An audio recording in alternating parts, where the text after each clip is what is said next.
Bonjour à tous, j'espère que vous allez bien. Alors aujourd'hui je vous retrouve avec une vidéo première impression que vous m'avez énormément demandé, puisqu'il y a quelques mois je vous parlais dans une vidéo de la sortie aux États-Unis de la collection Peaches and Cream.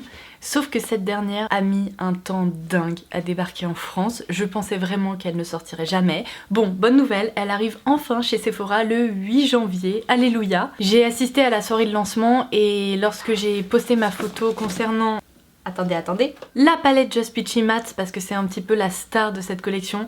Vous avez été tellement nombreuses à me dire fais-nous une vidéo, parle-nous des produits, etc.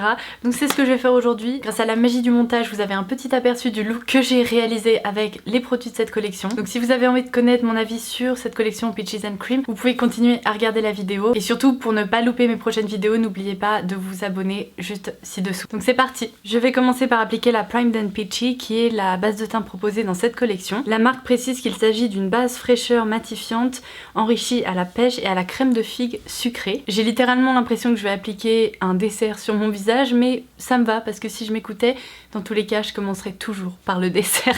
Donc évidemment en termes de packaging, rien à redire. Je pense que Too Faced nous a habitués à des packaging hyper mignons, hyper girly, et on s'y retrouve vraiment lorsque on découvre ça. La consistance est assez originale, on dirait un gel un peu plus épais, comme un petit sorbet gélifié finalement. En revanche, cette base je vais l'appliquer uniquement au centre de mon visage parce que si elle est très matifiante comme j'ai cru le comprendre et que moi j'ai la peau sèche, ça risque de pas faire très bon ménage en cours de journée. Donc je préfère jouer la carte de la sécurité et n'en appliquer qu'au centre du visage. Alors la texture est extrêmement agréable, ça me donne presque envie finalement d'en appliquer partout, mais je vais vraiment me restreindre. Le parfum est très agréable parce que finalement ça sent la pêche mais ça reste assez léger, j'avais peur que ça soit vraiment trop sucré. Et en plus ce qui est dingue, c'est que l'effet rafraîchissant est vraiment présent. Là je sens que ça apaise un petit peu ma peau et sachant que j'ai la peau réactive de ce côté là, c'est très agréable. En termes de rendu, évidemment, c'est imperceptible sur la peau, c'est très confortable. Pour le moment, ça ne tiraille pas et j'espère que ça sera pas le cas d'ici quelques minutes. Mais oui, c'est juste frais, ça laisse la peau douce et pour autant, je ressens pas d'effet de matière. Donc, ça commence très bien. Alors ensuite, je vais passer à l'application du Pitch Perfect Foundation, qui est en fait le fond de teint proposé dans cette collection. Donc moi, j'ai la teinte la plus claire qui est la teinte Snow. Apparemment, les teintes qui sont proposées dans cette collection-ci sont les mêmes que les teintes dans la collection Born This Way. Donc si jamais vous portiez déjà ce fond de teint, vous n'allez pas être perdu. La seule chose que j'ai pu lire à propos de cette gamme, c'est qu'elle a tendance à être un tout petit peu plus orangée que la gamme Born This Way. Donc faites attention lorsque vous sélectionnez votre teinte. La marque indique que c'est un fond de teint non gras qui promet 14 heures de tenue, qui contrôle les excès de sébum et qui a un joli rendu en photo. J'en ai entendu beaucoup de bien, donc j'ai vraiment hâte de l'appliquer, donc c'est ce que je vais faire. La seule chose que je tenais à vous préciser, c'est que ce fond de teint a une contenance qui est bien plus importante que d'autres fonds de teint. Habituellement la contenance classique pour un fond de teint c'est 30 ml, là on est sur du 48 ml, donc ce qui est franchement non négligeable. Si c'est un fond de teint que vous appréciez, bah finalement il pourrait s'avérer être beaucoup plus rentable que d'autres. C'est drôle parce que en termes de texture, j'avais l'impression que ça allait être un fond de teint assez léger et finalement j'ai l'impression de retrouver une sorte de crème très légèrement gélifiée qui se tient un peu si vous voulez, qui coule pas partout. Donc pour le moment c'est agréable. Je vais répartir ça. Je viens de voir mon retour écran, c'était pas triste. Donc je vais bien sûr faire pénétrer tout ça avec mon Beauty Blender. Je vois tout de suite pourquoi la marque parle de fond de teint matifiant. Parce que là, clairement, contrairement à d'autres fonds de teint qui ont un rendu assez lumineux sur le visage, celui-ci a pas du tout, vous savez, cet effet un peu dewy sur la peau qui apporte un peu d'éclat. Dès qu'on l'applique, le rendu est franchement relativement mat.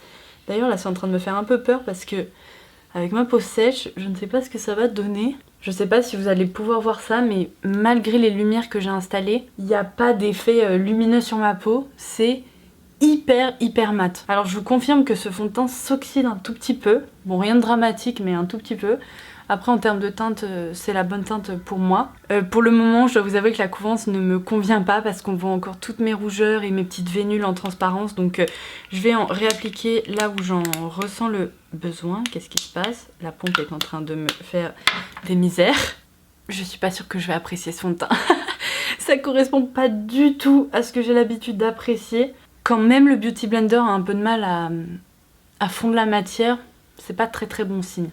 Alors après, je tiens quand même à vous souligner que oui, j'ai la peau sèche et qu'il y a certaines filles avec la peau mixte notamment qui ont adoré ce fond de teint, ou même la peau grasse. Mais moi, sachant que je n'ai jamais, ou quasiment jamais, d'excès de sébum sur mon visage, bah en gros là, j'ai l'impression que le fond de teint ne sait pas trop où se mettre. On voit au niveau du front que c'est tout sec.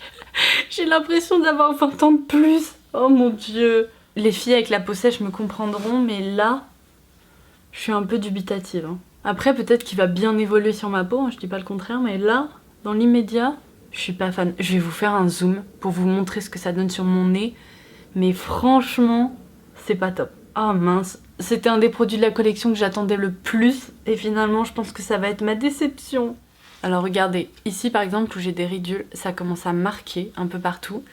Là, au niveau du nez, au niveau des ailes du nez et tout, franchement, on voit qu'il y a un peu de texture. Et pourtant, j'ai fait un gommage ce matin. Donc imaginez si j'avais pas fait de gommage. Et pareil, enfin... Là, au niveau du menton, ça commence à marquer aussi un peu. Après, au niveau des joues, ça va. Mais vous voyez, la teinte est quand même un peu étrange parce que là, on voit mes petites rougeurs. Et là, ça contraste avec cet effet un peu jaune, jaunâtre. Franchement, j'ai hâte d'appliquer du blush, etc. parce que là, le rendu me plaît pas vraiment. Après, ce que je suis en train de me dire, c'est que bizarrement, sur les joues, j'ai pas appliqué de base et le rendu est franchement pas mauvais. Je trouve pas la couvrance parfaite, mais le rendu en tout cas est plus joli qu'au niveau du centre du visage. Et bizarrement, c'est là où j'ai appliqué de la base. Donc peut-être que, certes, elle est agréable à l'application, mais elle convient sûrement pas à ma peau sèche. Donc il faudra que je continue à utiliser ce fond de teint, peut-être sur une base par exemple très hydratante pour voir ce que ça donne. Peut-être qu'il s'associera mieux avec ce type de base là. Donc pour pouvoir vous dire ça, il va falloir que je continue mes essais. Je vous en reparlerai dans de futures vidéos bien évidemment. Si je m'écoutais sincèrement, j'appliquerais presque pas de poudre parce que j'ai peur que du mat, plus du mat, plus du mat, ma peau au bout d'un moment elle va se dire mais stop, arrête, qu'est-ce que tu fais, t'es malade ou quoi? Mais je vais quand même le faire rien que pour essayer d'améliorer le rendu du fond de teint parce que là j'ai l'impression d'être un vieux papyrus. Donc peut-être qu'avec un petit peu de poudre ça va lisser et améliorer tout ça. Dans cette collection on a deux poudres. La poudre Pitch Perfect qui est une poudre libre qui a un packaging, alors déjà qui est à tomber, mais après le concept est un peu le même que la poudre Born This Way que j'adore, donc j'espère que celle-ci je vais l'apprécier.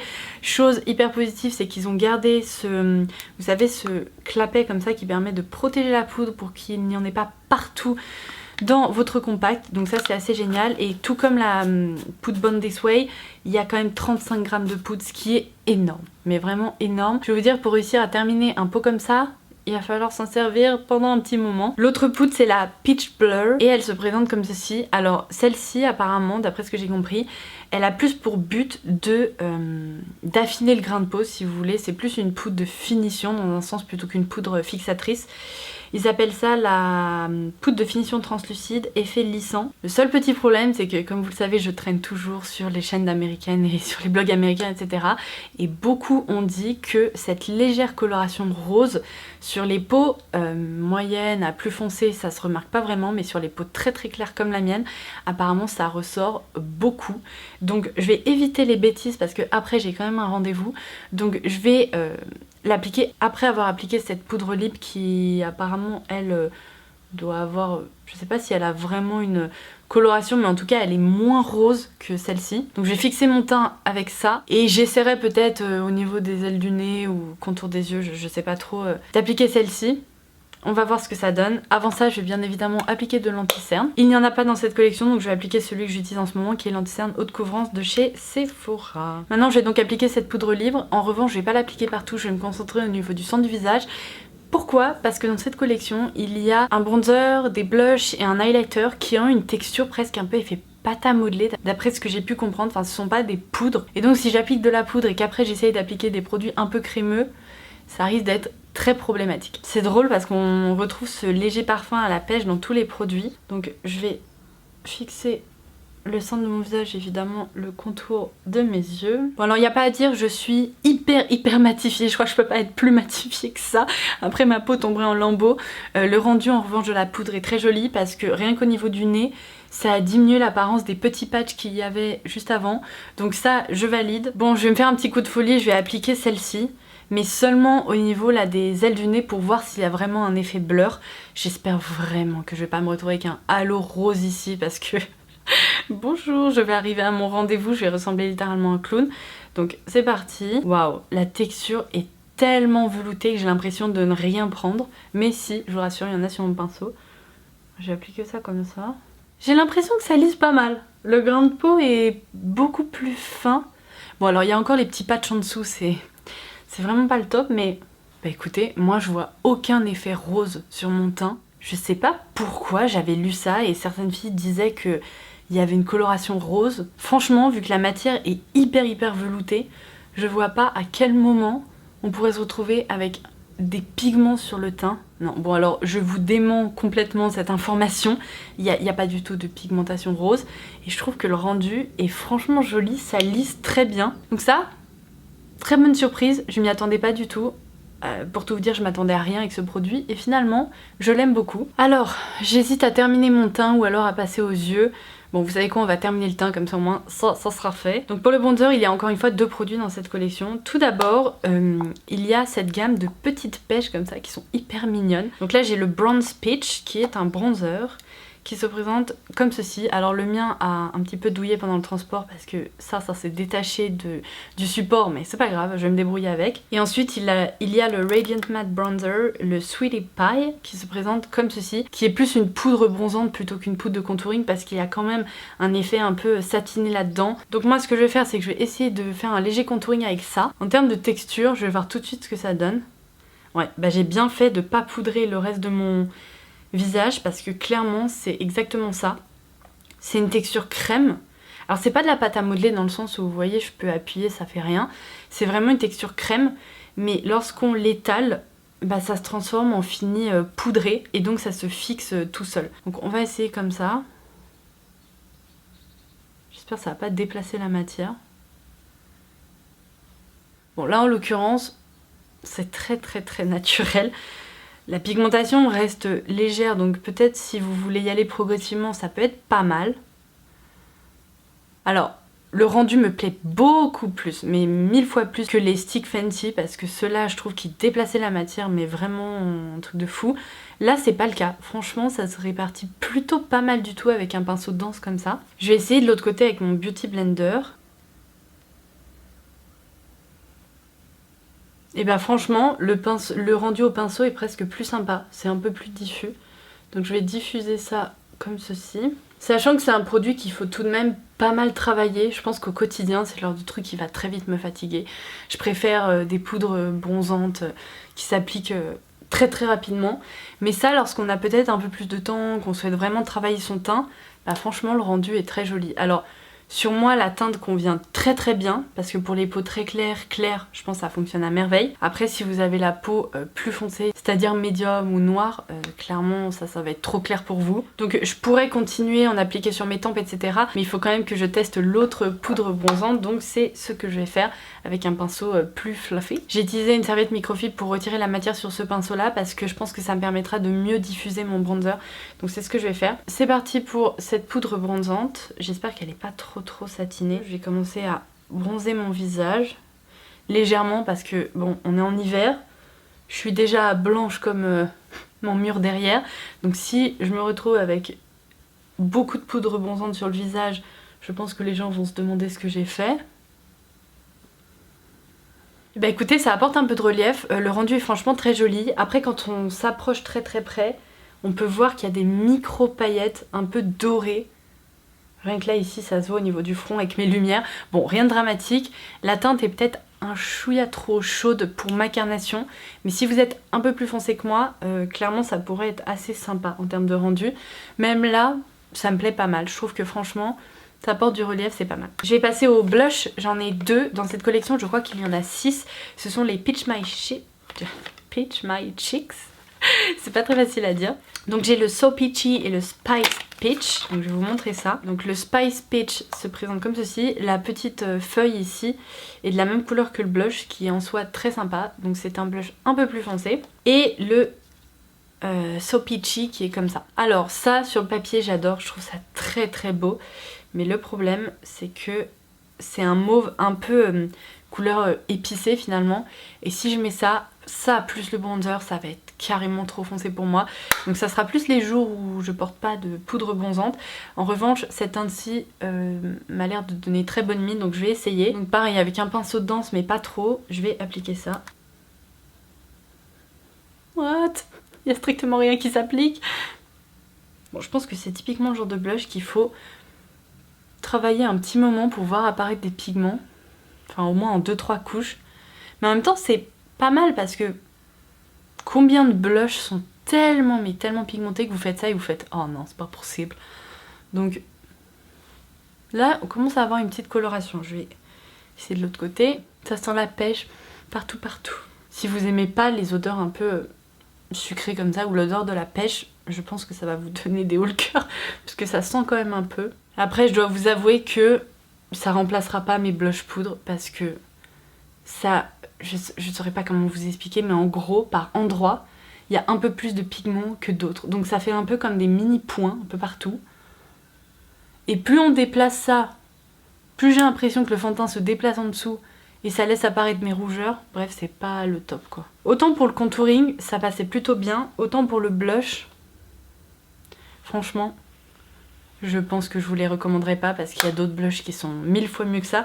Même chez Too Faced, pour moi les Love Flush sont 1000 fois plus réussis. Regardez ici, j'ai l'impression d'avoir comme une tache. Et quand j'y vais au doigt, ça déplace encore plus le fond de teint. Il y a littéralement une tache de fond de teint qui vient d'apparaître. No! J'abandonne pour le blush, j'aime pas trop le rendu, mais je vais faire avec. Dernier produit pour le teint, c'est l'highlighter Peach Frost dans la teinte Happy Face. Je crois qu'il n'y a qu'une seule teinte, à vérifier, mais j'en suis presque sûre, qui se présente comme ceci. Alors, seul petit problème avec ce produit, d'après ce que j'ai entendu lors de mes petites recherches, c'est qu'apparemment il est très naturel, enfin en tout cas son rendu est hyper naturel et du coup bah, c'est un peu entre la poudre et l'highlighter si vous voulez. Donc je vais regarder. Ah oui, d'accord. Et ben il va pas falloir s'attendre à une luminosité de malade parce que là clairement oui c'est très naturel. Bon c'est pas grave, je vais y aller avec un petit pinceau duo fibre et je vais quand même appliquer ça.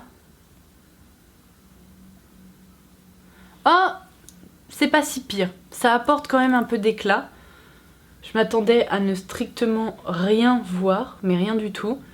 Et en fait, vous voyez sur la peau, ça donne un effet presque un petit peu humidifié. Il n'y a pas de paillettes ou je sais pas quoi, c'est juste un effet subtilement nacré.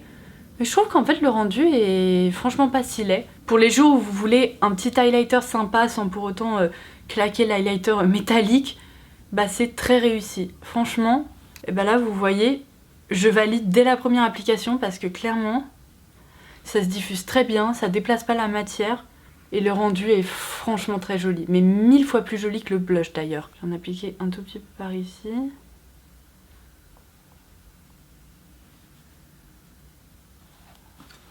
Je m'attendais à ce que ce soit un des produits que j'aime le moins dans cette collection parce que quand j'entends highlighter pas très pigmenté ou pas très intense, je me dis oh ça va, on n'a qu'une seule vie, je veux un highlighter intense ou un highlighter qui se voit.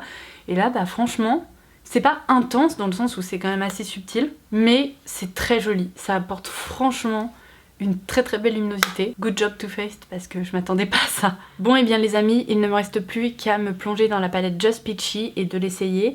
Alors d'ailleurs c'est la Just Peachy Matte parce que la particularité de cette palette, je pense que vous l'avez vu en ligne, elle est composée exclusivement de teintes mates à une seule exception, ce farci qui est le Peach Sangria qui est très légèrement satiné, tout simplement parce que c'est le genre de couleur qui peut être assez difficile à formuler en 100% mat. Mais disons que c'est une palette qui est quasiment mat à 100%. Alors que dire, je la trouve sublime, il n'y a pas à dire en termes de packaging, de sélection de couleurs, elle est très jolie. Après je vais vous avouer quelque chose, je pense que je vais me faire jeter des cailloux, mais je ne suis pas sûre d'être la cible idéale pour cette palette parce que si vous regardez un peu mes vidéos depuis un moment, vous savez que le mat j'aime ça, mais pour définir le regard. Après, mes maquillages quotidiens, j'aime appliquer sur la paupière mobile des teintes très lumineuses, des fards satinés, des fards métalliques, enfin c'est ce que je préfère. Et donc moi quand je vois ça, je me sens un petit peu frustrée parce que je me dis Mais elles sont où les belles couleurs qui reflètent la lumière, qui agrandissent le regard, qui apportent de l'éclat, qui réveillent le regard. Donc cette palette là, moi j'aurais tendance à m'en servir en association avec d'autres teintes très lumineuses, etc. Vraiment pour définir le regard et après passer au maquillage quotidien en quelque sorte. Donc aujourd'hui je vais me faire violence, je vais réaliser un maquillage uniquement mat, voilà. Mais bon, après les couleurs sont très jolies, je pense que je vais quand même pouvoir faire quelque chose de sympa. J'ai sorti mon pull pêche pour l'occasion. Donc je vais essayer d'accorder un peu tout ça et c'est parti. Je vais commencer par appliquer la teinte Peach Butter sur toute la paupière mobile pour créer une base uniforme. Je vais commencer par appliquer cette teinte dans le creux, donc la teinte Peach Tea. Comme vous pouvez le voir, les fards sont un tout petit peu poudreux, rien de dramatique.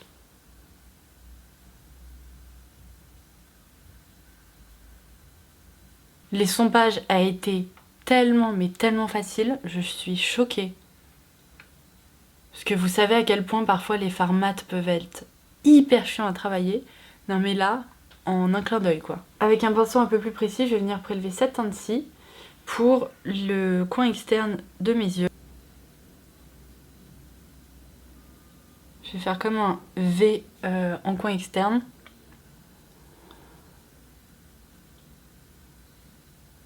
Et je vais commencer à diffuser la couleur dans le creux.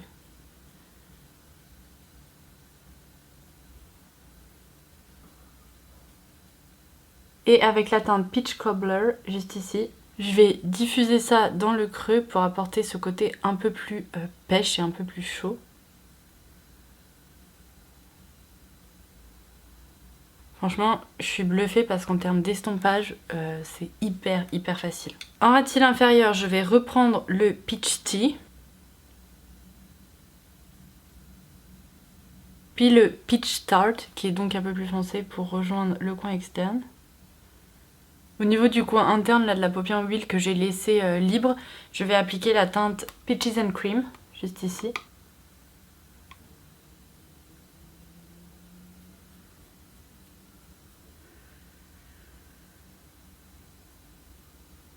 Le fard Peach Cobbler juste ici pour la petite transition entre la teinte que je viens d'appliquer et le coin externe.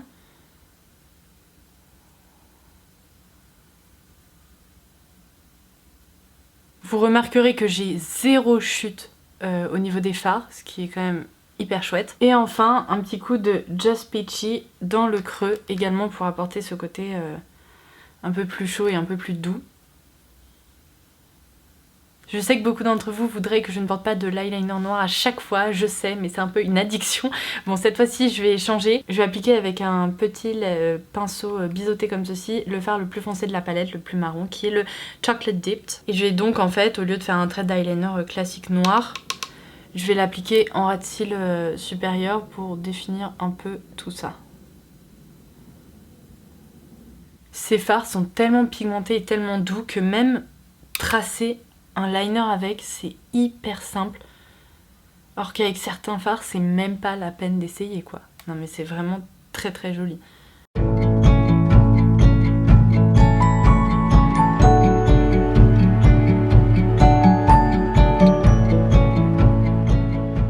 J'ai maquillé mes sourcils, j'ai appliqué du mascara. En ce moment j'utilise le combo de mes deux mascaras préférés. Tout d'abord le Velvet Noir de Marc Jacobs avec le Monsieur Big de Lancôme. Ça ouvre bien les yeux, ça les réveille et j'adore le rendu. Et sur les lèvres, j'ai pas pu m'empêcher d'appliquer un gloss, donc j'ai opté pour celui de Fenty Beauty parce qu'il est très neutre, parce que tout le reste de mon visage est tellement mat que je ressentais le besoin d'avoir ce petit côté glossy. Je retire absolument tout ce que j'ai pu dire à propos de la palette Just Peachy Matte. J'étais persuadée que cette palette ne serait pas idéale pour moi, dans le sens où elle ne se suffirait pas à elle-même. Et bien finalement, je comprends pourquoi vous êtes aussi nombreuses à l'avoir attendue avec impatience. Bah le rendu des fards est sensationnel, ils se travaillent hyper bien, ils font pas de chute, il y a pas mal d'options parce que là moi j'ai opté pour un maquillage un peu pêche chaud avec du marron, mais sachant qu'il y a des teintes un peu mauve, cranberry ici, et bien ça peut permettre de réaliser des looks quand même très différents les uns des autres. Ils font définitivement partie des meilleurs mats que j'ai pu tester jusqu'à présent, et c'est en la testant que j'ai compris l'euphorie qu'il y avait autour de cette palette. Non seulement elle est belle, mais en plus elle est hyper efficace, et je pense que je vais continuer à me diriger vers cette dernière parce que waouh, Franchement, je suis bluffée. Et voilà, il me semble avoir fait le tour. J'espère vraiment que cette vidéo première impression aura pu vous être utile, qu'elle vous aura plu. En attendant ma prochaine vidéo, qui je l'espère sera un Get Ready With Me pour les fêtes. Alors peut-être pas pour Noël, parce que Noël c'est seulement dans quelques jours. Donc j'en profite d'ailleurs pour vous souhaiter à tous un très joyeux Noël. J'espère que vous allez profiter de vos proches et de votre famille. En revanche, j'espère vous retrouver avant le jour de l'an pour cette fameuse vidéo et pour pouvoir débuter l'année 2018 avec vous, parce que c'est ce que j'attends aussi. Donc voilà, en attendant ma prochaine vidéo, je vous embrasse très fort et je vous dis à très vite. Bye bye.